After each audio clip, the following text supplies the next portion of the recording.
Abatwala ebyokwerinda mu disitulikiti y'e Wakiso balabudde abo bonna abeesomye okuleeta emivuyo mu kulonda kwa ssentebe w'eggombolola y'e Namayumba nti balye kamanye ng'akoza n'owebbwa kubanga si bakubakkiriza kukola ffujjo na kulemesa abantu kulonda muntu bo gwe baagala. Ayagala okukola effujjo asigale waka. Omuntu bw'amala okulonda alina okugenda.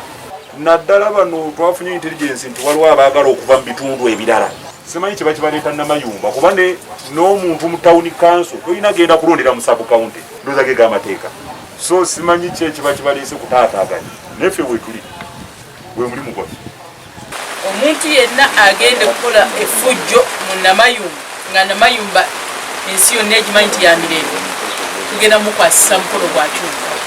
Okulabula kuno kuvuddewo RDC w'e Wakiso Justin Mbabazi ng'ono abadde wamu n'abaduumira poliisi zonna mu Namayumba abakulembeddwamu DPC w'e Kakiri Mugalula Hassan mu nsisinkano gye babaddemu n'abavuganya ku kifo kino wamu n'akulira ebyokulonda mu Wakiso Tolbert Musinguzi nga babadde Namayumba ku ggombolola okulaba butya bwe banaatambuzaamu okulonda olunaku olw'enkya. Buli muluka tuguwadde mmotoka.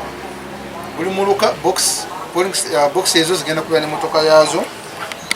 Zive e Wakiso sawa 9 DPC agenda kutuwa security kuki nti wezi nawera sawa emu buli polling station ejja kubyefunye ebyokukozesa.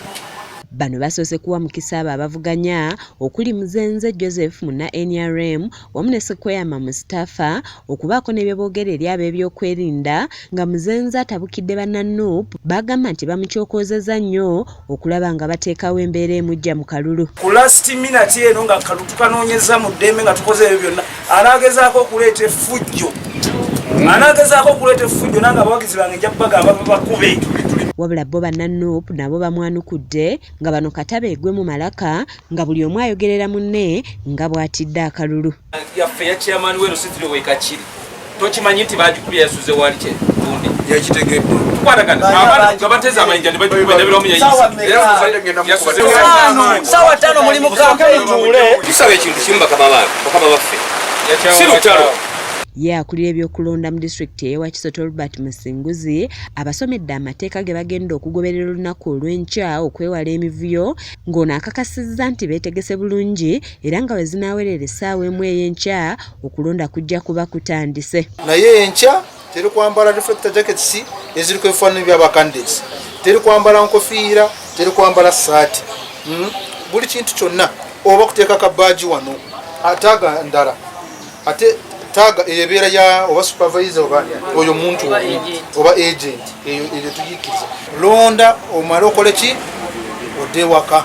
Ye DPC alabudde abo bonna abaneetantala okugezaako okutabangula okulonda nti bakukolwako kuba nabo nga poliisi bali bulindaala. Kafiwali even campaigning bano banga basukaali simanyi bwe munajiko naye nze ngaze ne bwe nkusanga osukaali ye ba campaign mugate ombadde muwo mutwalo.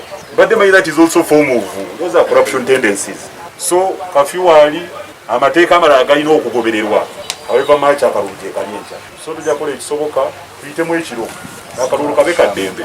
RDC Mbabazi ategeezezza nti bafunye dda amawulire nga bwe waliwo abaagala okusomba abalonzi okuva mu bitundu ebirala nga bano abalabudde obutakikola kuba anaakwatibwa wa kukolwako. Anaakola effujjo yonna kubanga tuliddeko nti waliwo plans ez'okutabula akalulu oba olyawo waliwo abaagala okudduka ne box oba olyawo waliwo abaagala okuleeta abantu okuva ebweru wa Namayumba okujja okutaataaganya akalulu kano. N'olwensonga etubalabula ne sekulabula yonna okulaba nti omuntu yenna aneetantala n'alinnya e Namayumba nga si mutuuze wa Namayumba security ejja mwaŋŋanga okusinziira.